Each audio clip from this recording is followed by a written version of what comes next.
My name is Kwandibens, and I do take to show some great gratitude for being here today with you and during the Indian Residential School Legacy Gathering here, sponsored by the Council Fire and the production that is being put on by all the key players here. So we do thank you for doing the hard work that you do.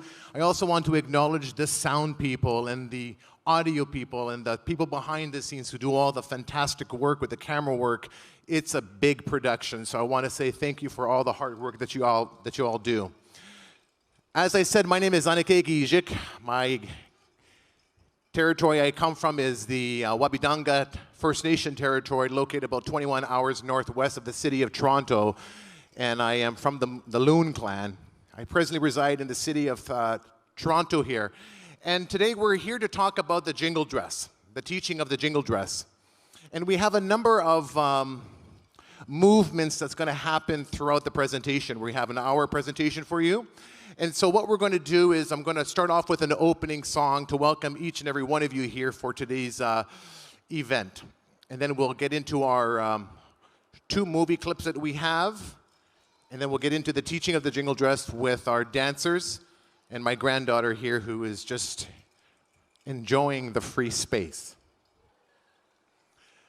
It's important that we allow our children to be present in these kind of events, these ceremonies. We teach them the language. We teach them all to be present in these spaces because we believe in the philosophy of the third eye teaching, where we have to make sure that our children are subjected and around these type of teachings up until the age of 7 before that third eye closes, which typically is known as the soft spot.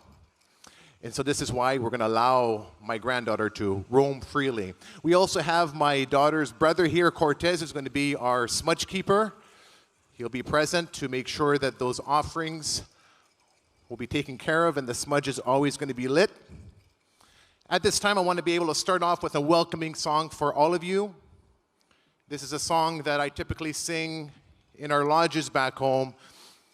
It's a welcoming song that translates to, as the Thunderbirds will see us, we'll go into our lodges. Thank goodness that the Creator is being gracious on us today, because it was supposed to call for rain, and we had the beautiful sun today. Gochmi-goch.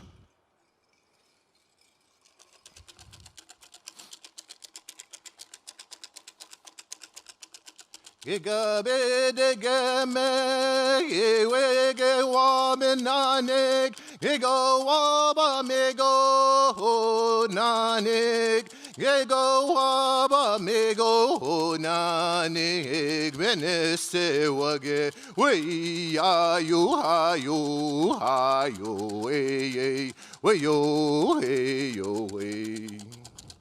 Way ayo ayo ayo hey, way ayo ayo ayo hey, way ayo ayo hey, way ayo ayo hey, way ayo ayo ayo hey, way yo hey yo hey. Ega bede game, wege wabe nanek, ego waba mego nanek, ego waba mego nanek, benese wage, we ayu hayu hayu, we yo hey yo we. Way ayo ayo ayo hey, way ayo ayo ayo hey, way ayo ayo hey, way ayo ayo hey, way ayo ayo ayo hey, way yo hey yo hey.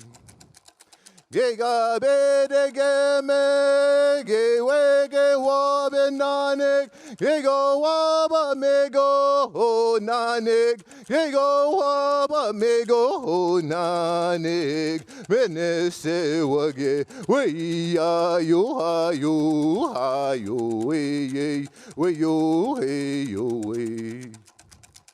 Giga bede game, wege wabin nanik, gigo waba mego nanik, gigo waba mego nanik, benese wage, we are you, we yo, hey yo, hey. Kachmigach. Before I begin, I want to be able to acknowledge all of our residential school survivors who are present today, physically here in this space, all across Turtle Island. We need to acknowledge their existence, that they are our true warriors. I also want to acknowledge all of those who have passed, all of those who attended the residential school systems, who have passed and cannot be here today. I also want to acknowledge all of the children. We have now reached 7,310 children. Astounding. We need to acknowledge the need to bring them home.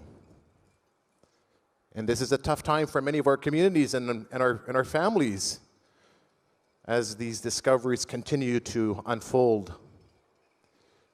There is belief that these numbers will reach 25,000 to 35,000 children who were murdered, killed in the residential school system.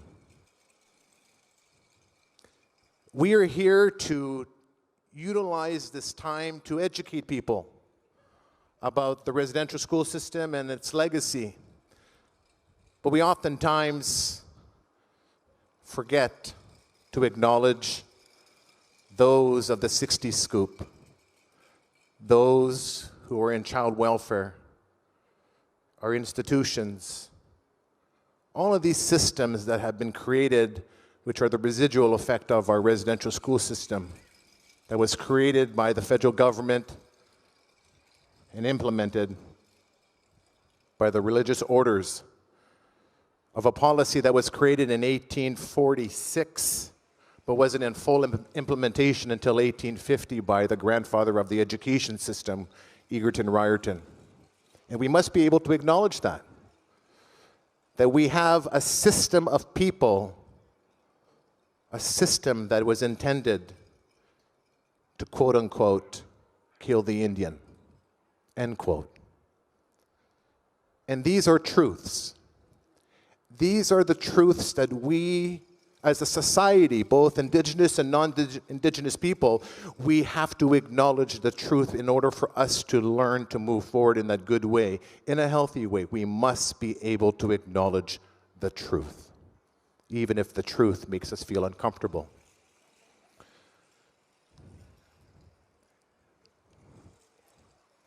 And so here we are. And I want to be able to play a first video clip, one that I played a few years ago. And in this video clip, it captures the story of my family, much like the story of many of you and your families, of our relations that have gone through these school systems, who have endured horrific experiences. And in addition to understanding the history of residential school, we're here to talk about the jingle dress as well, and how crucial this particular style of dance that we as the Anishiinaabe people take great pride in. As I watch my granddaughter almost falling over, the pins and needles come all over me. Thank goodness she has her mother to grab her. But the point is that we're here to talk about the residential school, but how do we learn to move forward in that good way from a holistic lens, from our indigenous traditional ways of knowing and being? And that one form is through dance, through our jingle dress, that is a representation of one of our most powerful lodges, the Chiskan, the shaking tent. So at this time, I want to play the first video clip. And I'll speak a moment, and then we'll play the second video clip, and then we'll get into the actual teaching and some history of the style of dance that I feel that we need to enlighten people on, because there's a lot of misinformation in this particular style of dance. And I can't speak on any other styles or any other teachings because those were not gifted to me. But this teaching was gifted to me from the White family, the family that originates from the Jingle dress. So at this time, we'll play the first video clip, movie clip number 2.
Every time I play this video clip, it seems to hit a spot for me.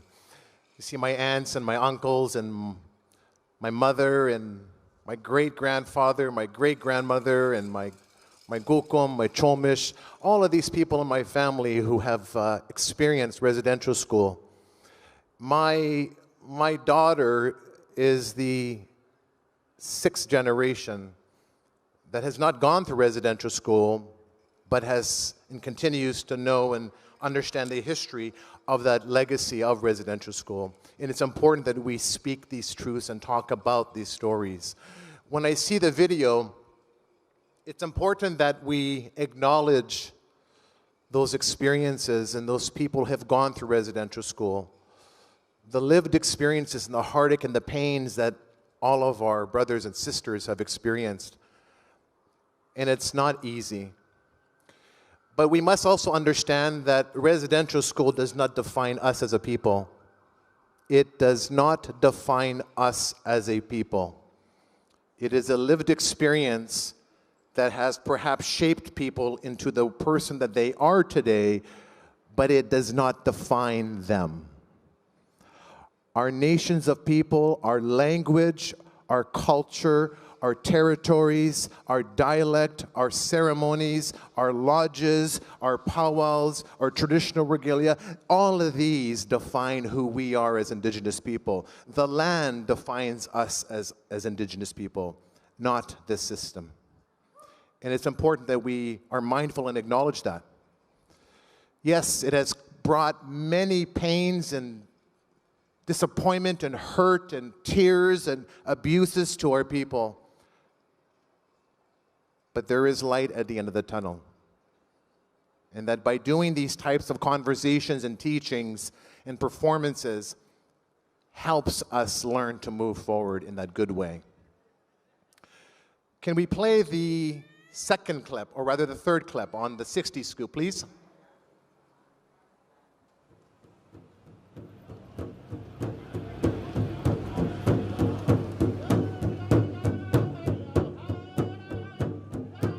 Dance, from an Indigenous perspective, it's more an expression of the spirit that is exercised through the physical body. There's no sexualized behaviors of any kind. It really is a discovery of yourself. some Indigenous individuals who are born and raised in urban settings have no connection to their First Nations. I teach my students to reconnect through powwow dancing. Dance is one of those very, in my opinion, crucial components that define a person within their culture. It's a very profound experience. I am Cree from Moose Factory.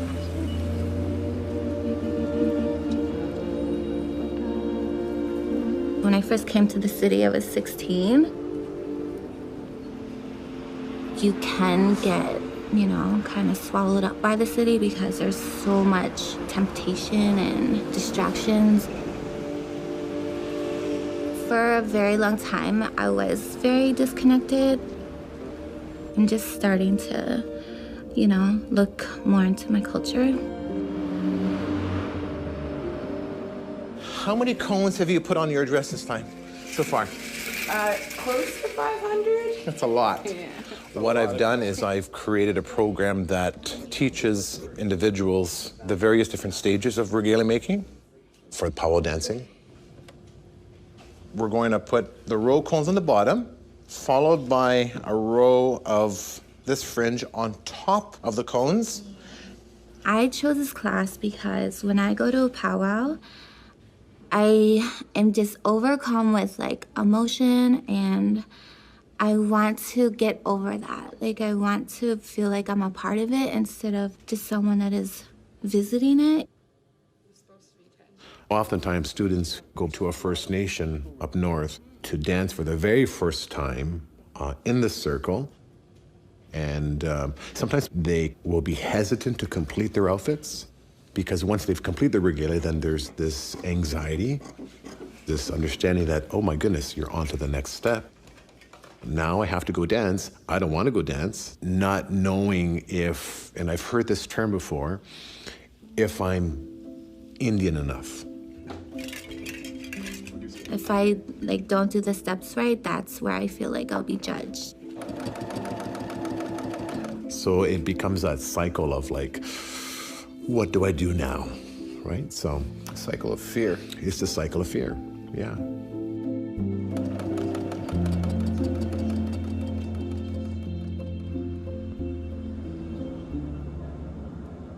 With this powwow you're going to, how long has it been since you've been back up north?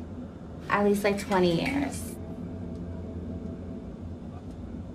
When I was younger, I was placed in foster care. I was in at least 10 or more foster homes. Non-Indigenous. I don't think they were trying to make me fit in their culture. They just didn't know anything about my culture. When we're flying to Thunder Bay today, Eileen was sharing how her childhood was not so rosy. And I explained to her how you are the master of your storytelling, that you are able to rewrite your new reality to do something positive. I didn't have the opportunity to do this when I was younger. It was something that hurt me. And now that I'm older, it's just I can give it to myself, so why not? Also, I'm happy that I get to share this with my daughters. And they get to be welcomed into the powwow family.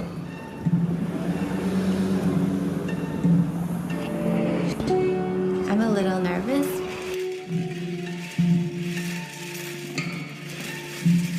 But I'm actually doing something that I've always wanted to do, and there's really no going back.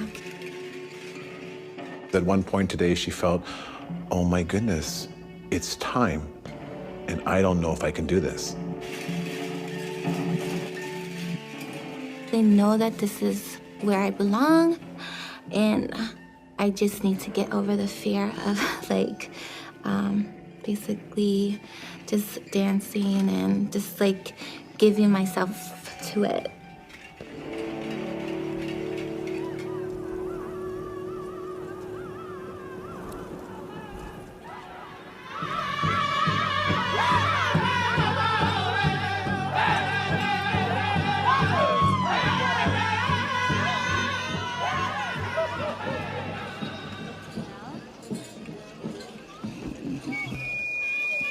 Interesting.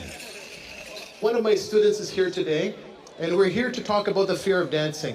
Some of you may not understand that entirely, but as a first-time dancer for myself, when I was 9 years old, I was very scared to dance at the powwow for the fear of making a mistake, for the fear of being judged. And so my dear friend Eileen can make her way over here into our circle.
Watching that short movie clip, I want to be able to acknowledge, I believe Michael Alcock is in the audience somewhere. Him and his team were the ones who helped create that movie clip for the documentary of CBC Docs, The Fear of Dancing. So I want to say thank you to Michael, if you're in the audience, for helping me with that editing of that production. Thank you so much. Now, at this time, I want to be able to say a few words, and then we're going to get into the teaching of the dance, and as I've been taught by the White family. Now, it's really important that we acknowledge that the jingle dress style of dance, as we know it today, we all know that it is a healing style of dance. This is why we are doing this production today, because I feel that healing is really crucial, important. It's a crucial, important piece to how we learn to move forward from residential school. And this is why we oftentimes see our jingle dress dancers present in these types of events. The jingle dress style dance is a dance that originated from the Whitefish Bay territory, from Waahbiidaahgaah, Rat Portage territory, in the Lake of the Woods region in northwest Ontario. And Maggie White, who was the original jingle dress dancer, was born in 1922, and she passed away at the age of 70 in 1992. And I remember that day when that occurred. It totally rocked the powwow community, knowing that the grandmother of jingle dress dance had passed. Maggie became very ill at the age of 6, and during that time, there was a lot of different illnesses and sicknesses that were taking place around the 1930s. Scarlet fever, rubella, German measles, and there wasn't a very clear understanding what Maggie White had in terms of her illness, but at the age of 6, she became very ill. And what a lot of people don't understand is we hear stories, the jingle dress originating from Minnesota or Wisconsin and the Great Lakes, and there's going to be those individual teachings and understandings of that dress. But I could speak from the territory of Lake of the Woods and that teaching that it comes from. I spoke to the family a couple days ago. I always reach out to the family to give them the heads up and ask for permission to speak about this dress on their behalf, and they are gracious to allow me to speak. So thank you for the White family. You see, a long time ago, what people think or hear in community and powwow trail is that Maggie White actually was a dancer in the powwow circle, and that's how she became better, because she wore a dress. That's one variation of the story that we oftentimes hear. The teaching from the family of the white family speaks to how her grandfather, Binesi, who was known to be a medicine man and had his own Ugimagig lodge that was in his home on his property. And it was on his property that he had what we refer to as the roundhouse. And he used to do his ceremonies there. And all during the time of his life, up to the day that he was about to pass, even to a little boy when he was small, he had understandings, he had dreams, he had ceremonies he attended, and didn't quite understand what the meaning of these dreams were, only until his granddaughter Maggie became ill at the age of 6. It then made sense what these teachings and these dreams were, which was the creation of this dress that had to be worn by this child who was ill in the lodge, not at a powwow. And it's important that, you know, we as Indigenous people are very much storytellers. This is how we pass on the teachings to our generations. And as we tell stories, sometimes stories get diluted and they change. But it's so important that we keep the integrity of these teachings and these understandings, and we reach out and we make those connections to our elders to get the true stories before they become so diluted that the loss in meaning is occurring. So the teaching of the jingle dress, yes, it's a healing dress. And it was created by a dream by Binesi, the grandfather of Maggie White. Now, Maggie White's mother passed away in her earlier years, so Maggie's father took care of her and raised her. And he had no idea what he needed to do in terms of how to help his daughter Maggie become better. But it was through the grandfather that went through the lodge and sought meaning. And it was in that lodge, through that song, that explained what needed to be done. And that healing came through those songs. And so Maggie was given this dress that was made by her grandmother with the instructions from the grandfather as to how this dress needed to be made. And she was brought into the lodge, the roundhouse. And when she was in the lodge, there were 4 ladies that were present with her, 4 older ladies. And these ladies aided her because at that time, Maggie White was not mobile. She couldn't walk. She was very ill, near her deathbed. But the grandfather insisted that she be brought into this roundhouse and to go through this ceremony. And it is through those songs that will help her with her mobility.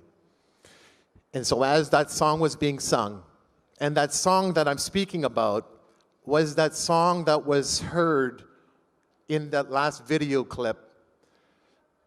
And it's important to note that when we did this recording in Thunder Bay on Mount McKay, everything aligned itself the way that it needed to, right? We had the son of Maggie White, Andy White, who was present, who is a known elder, who sings on Whitefish Bay drummers. That's the song that we used. The grandfather of Maggie White, the grandson of Maggie White, who was a drum keeper, who knows that traditional song that was sung for Maggie White when she was 6 years old, was present at that powwow and was given tobacco and sung that song that was sung for Maggie, but also sung for Eileen. And it's important that we keep those teachings and that integrity of those teachings together. And so as that song was being sung in the roundhouse, Maggie didn't dance full on. She was able to walk the full round of that roundhouse with ease. And it is through that song and through that demonstration of that dance that teaches us that that song and that dress is healing. And this is why I felt that it was very important that we speak about this today, We're here to talk about the residential school and its legacy and its effects and all the residual issues that relate to residential school. And for us as Indigenous people, us as Anishinaabe people, more specifically, take pride knowing that the jingle dress is what it is and is what it represents, and is very fitting to have it present today. So at this time, I want to be able to call upon my beautiful young ladies here who are going to demonstrate that very song, that very ceremony that Maggie White was taken through. The only difference here is that we have 4 rather young ladies. Right? They're all nodding at me. You damn right I'm young.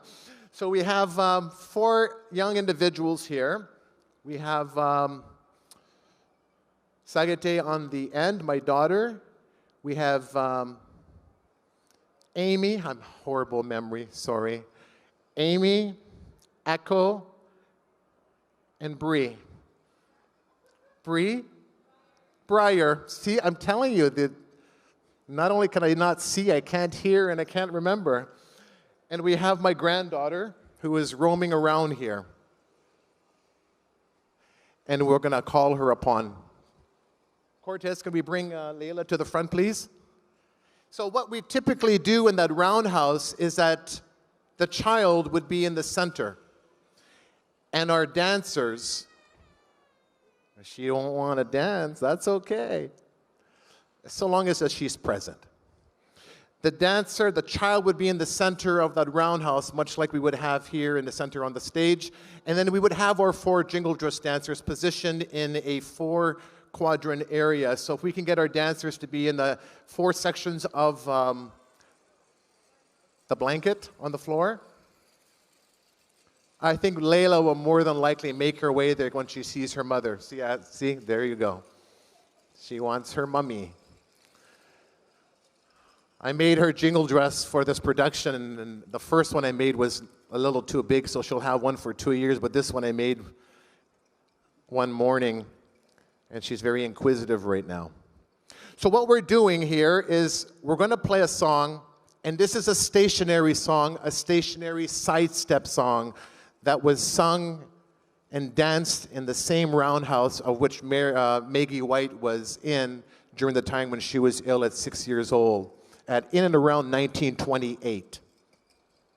And after this song is done, we'll get into a second song, but I want to give the dancers a small breather, and I'll give some more information at that point. So can we cue the first song, please? The honor song, rather. It's the first song, honor song. This is a song that we just stand. So if you're able to stand, if you're able to, please remove your hat, if you're able to. And this is a song for you to reflect, to be conscious of your thoughts. We're here to give acknowledgments and remembrance, and to be in solidarity, and to be mindful of the power of healing.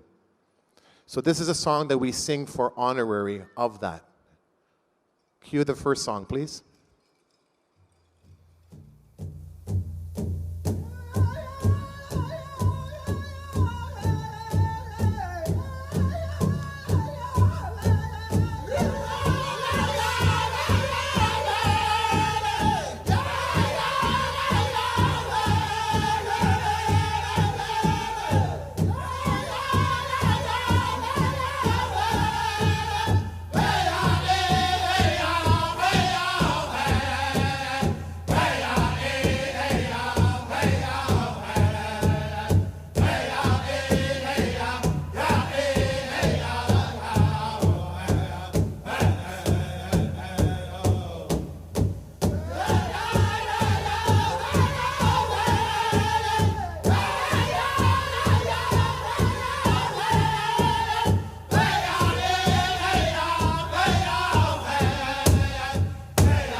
Amigoich. You can have a seat if you wish. At this time, we're going to play the second song. This is a side shuffle stationary song that will be typically danced in the lodge around the child who was ill, in this case, Maggie White. Cue the second song, please.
Miigwech.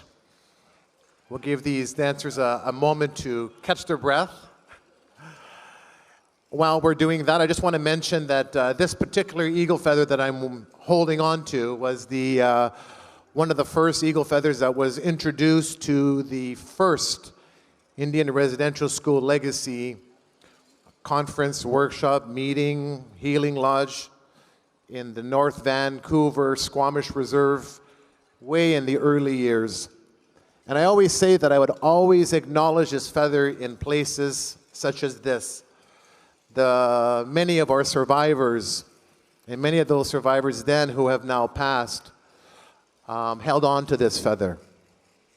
Many sorrows and pains and tears have been made holding on to this feather. And at the time when we were in that lodge, we were singing that Thunderbird song, my mother and I, and my niece. And when we look on top of the lodge, there was this large opening of a skylight. And at that time, a huge crack of lightning and thunder was struck. And it illuminated the entire lodge inside.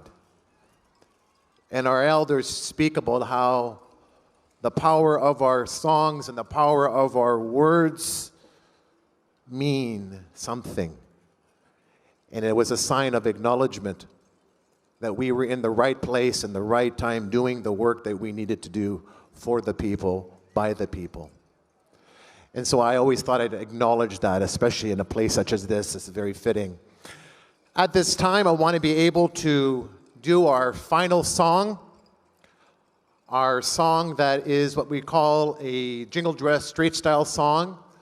This is the song that was sung around the lodge clockwise. Anishinaabe people in the territory that I come from, we follow the direction of the sun, and so we go clockwise. And in that lodge of the roundhouse, it wasn't a very large space. It was not a place where we would have powwow. It was a place where we connected through the ceremonies and the songs, through the medicines and the drums and the pipes. And this was the place that Maggie was brought into. This song, or the dance itself, as I mentioned, you'll notice that there are cones, metal cones on each of these dresses. Back in 1920s, we didn't have the fancy galvanized cones as we use today. We actually had carnation cans and naphtha cans, kerosene cans that gave us that sound. And those cans had a different sound compared to what we hear today. So that tells you how even the production of the cones have changed over time. And to sit there and roll all of those cones out individually was healing in itself. But these cones represent that lodge. One of the lodges we have, which is known as the Chiskan, the shaking tent, where you go to obtain information and guidance for what it is that you are seeking, whether it is the loss of a loved one or grieving or medicine or whatever the case is. That is the place where we go to get that guidance. And so that is what these cones represent, the shaping of the Chiskan. At this time, I'm going to cue the third and final song, and these dancers are going to be dancing. If you can imagine Maggie White being in the center, being ill, and these dancers would dance around her. And at her own pace, she would rise and she would move, not dance, but rise and walk in the dress that she had. Cue the third song, please. Clockwise around the rather square blanket.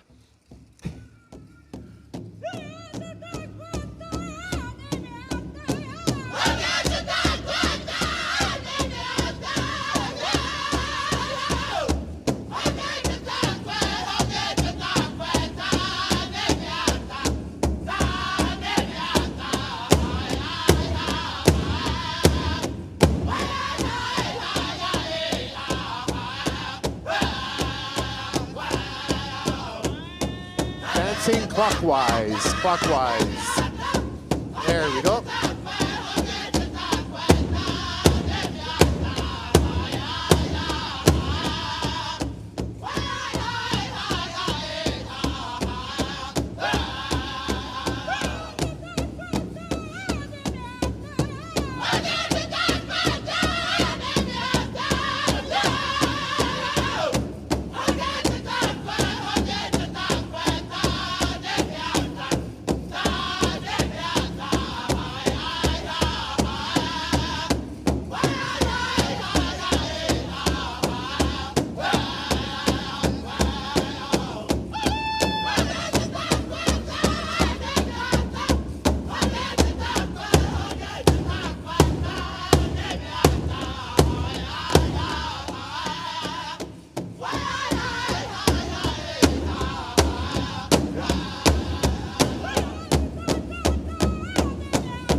Miigwech. We'll get our dancers to acknowledge the audience. And in my right, we have Amy, we have Sagitio in the black jingle dress, we have Echo, as well as Briar. Thank you, everybody, for listening and being a part of this. We'll be back here tomorrow at 12:20 with a slight variation to this performance. Take care of yourself and do enjoy yourself today. Miigwech.